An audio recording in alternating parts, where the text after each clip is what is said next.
안녕하세요. 책 읽어주는 누원 스님입니다. 경봉 스님의 생활도담, 사발을 무대 삼아 멋있게 살아라. 이번에는 학문으로 날아간 파랑새입니다. 이제 복받아라의 주인공인 정원용의 지혜와 관련된 일화 하나를 소개하겠다.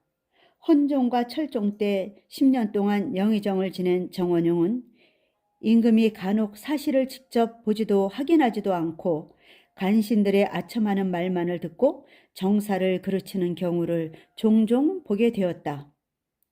그렇다고 신하된 자가 임금에게 직접 보지 않으신 것은 믿지 마십시오라는 말을 할 수도 없는 노릇이었다. 그래서 하루는 한 꾀를 내어 아내에게 말했다. 내가 대변을 보았는데 항문에서 파랑새 한 마리가 허공으로 휙 날아가더이다. 이곳은 임자만 알고 있지 절대로 다른 사람에게 말하면 안 돼요. 알았지요? 내가 누구한테 그런 말을 하겠어요? 대답은 그렇게 했지만 이상 야릇한 말을 들어놓았으니 참을 수가 있나. 당장 자기 옷을 만드는 친모에게 말하고 다짐을 받았다. 영감 항문에서 파랑새가 후루루 날아갔다지 뭐냐? 너만 알고 있어라. 누구에게도 절대 말하면 안 된다. 그런데 웬걸 친모에게는 더 참기 힘든 정말 신기한 수다거리라며 얼마 있다가 밥하는 식모에게 이 희한한 이야기를 하였고 식모는 자기 친한 이들에게 말해서 삽시간에 소문이 장안 전체로 퍼져나갔다. 정원용 대감 학문에서 파랑새가 나와서 날아갔단다. 여기저기로 퍼져나간 그 소문은 궁녀들의 귀에 들어갔고 궁녀들은 왕비한테 전하였으며 왕비는 마침내 임금에게 말하였다. 임금이 듣고 생각하니 참 이상한 일이었다. 학문에서 파랑새가 날아가다니. 조회가 끝나자 임금은 다른 신하들은 다 보내고 정원용 대감만 남게 하였다. 내 듣자 하니 경의 학문에서 파랑새가 날아갔다고 하던데 그게 사실이요. 어찌 파랑새가 학문에서 나와 날아갈 수 있겠습니까? 신이 거짓말로 신의 소첩에게 내 학문에서 파랑새가 허공으로 날아갔는데 꼭 혼자만 알고 있으라고 다짐을 받아두었는데 참지 못한 아내는 이 말을 참모에게 전하고 참모는 식모에게 전하고 식모는 자기 친한 이들에게 말하였습니다. 이렇게 자꾸 전하다 보니 장안 전체에 소문이 퍼져서 황공하옥에도 전하까지 아시게 되었습니다.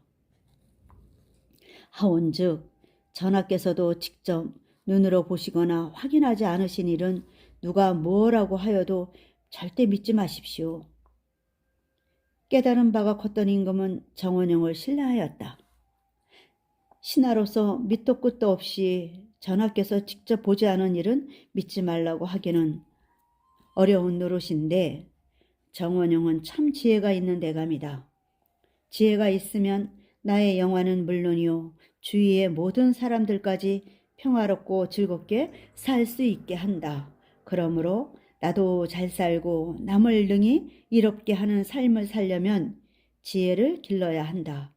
지식연마에 몰두하기보다는 지혜를 개발하는 것이 참으로 중요하며 크게 지혜로워져야 모든 장애를 넘어서서 해탈을 할 수 있다는 것을 꼭 기억하기 바란다. 이번에는 지혜로 업을 녹이고 교화한 지혜인이에요.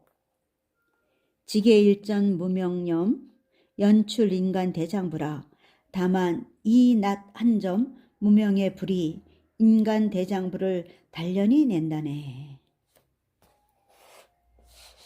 무명의 불은 흉악한 불이다. 그 불은 하찮고 가치가 없지만은 그 불이 들어서 대장부를 단련해낸다. 한 가지 일에 몰두하거나 참선, 기도 등을 행하다가 보면 등줄기가 아프고 허리가 아프고 360골절이 아플 때가 많다. 그런데 아픈 거기서 지혜가 나오고 출격 대장부가 나온다. 머리 아프고 가슴 답답하여 지금 이 자리에서 물러나고 싶고 괴롭기 짝이 없는 바로 그때 문득 지혜가 샘솟고 성공의 깃틀이 잡히게 된다. 무명의 불은 나쁜 곳이지만은 그 불이 지혜의 불로 바뀌면 격을 뛰어넘는 대장부를 만들어내는 곳이다. 이번에는 자객을 교화한 육조대사예요. 중국 선종의 육조인 해능대사는 참으로 큰 성인이다. 대사께서 선법을 널리 펴자 시기를 한 승려들 쪽에서 장행창이라는 불안당을 자객으로 고용하여 대사를 죽이려고 하였다. 지혜의 눈으로 인과를 꿰뚫어 본 해능대사는 전생에 빌려준 돈을 받지 못한 것을 증오하다가 죽은 이가 자객이 되어서 온다는 것을 알게 되었다. 해능대사는 돈 10량을 방석 밑에 넣어두고 기다렸다. 과연 한밤중이 되자 장행창이 대사의 방으로 들어와서 칼을 휘둘렀지만 목숨을 빚진 관계가 아니었기 때문에 조금도 다치지 않았다. 그때 해능대사가 말하였다. 바른 칼은 삿되게 사용되지 않고 삿된 칼은 바르게 사용되지 않는다. 정검불사 사검부정이라. 나는 너에게 돈을 빚졌을 뿐 목숨을 빚지지는 않았다. 이 돈을 가지고 어서 가거라. 그리고는 돈 10량을 주었다. 깜짝 놀란 장행창은 쓰러졌다가 한참 만에 깨어나 슬피 울면서 잘못을 참회하고 청을 드렸다. 저를 제자로 거두어 주십시오. 지금은 가거라. 내가 나를 해치려고 왔는데 제자로 받아주면 대중들이 너를 그냥 두지 않을 것이다. 오늘은 어서 가고 뒷날 모양을 바꾸어서 오면 내 너를 받아들이리라. 장행창은 대사의 뜻을 받들어 달아났다가 다른 곳에서 출가하여 지철이라는 법명을 받고 승려가 되었다. 그리고 열반경을 열심히 공부한 다음에 해능대사를 찾아가자 기쁘게 맞아주셨다. 내가 너를 기다린 지 오래인데 어찌하여 이다지도 늦게 왔느냐. 그리고는 열반경에 상과 무상에 대한 가르침을 명쾌하게 설하여 주셨고 법문을 들은 행창은 그 자리에서 대호를 하였다. 대호란 크게 깨달음을 말합니다.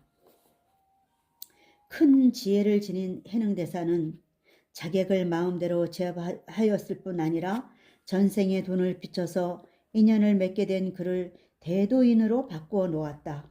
이렇게 지혜가 있으면 업을 기꺼이 받으면서 녹일 수가 있고 대지혜의 빚으로 업의 매듭을 완전히 풀 수가 있다. 여기까지 마치겠습니다. 책을 읽어주는 누원 스님이었습니다. 하루의 기적은 무탈함에 있습니다. 인연님들의 오늘이 무탈하시기를 간절한 마음으로 기원하겠습니다. 여러분 행복하세요.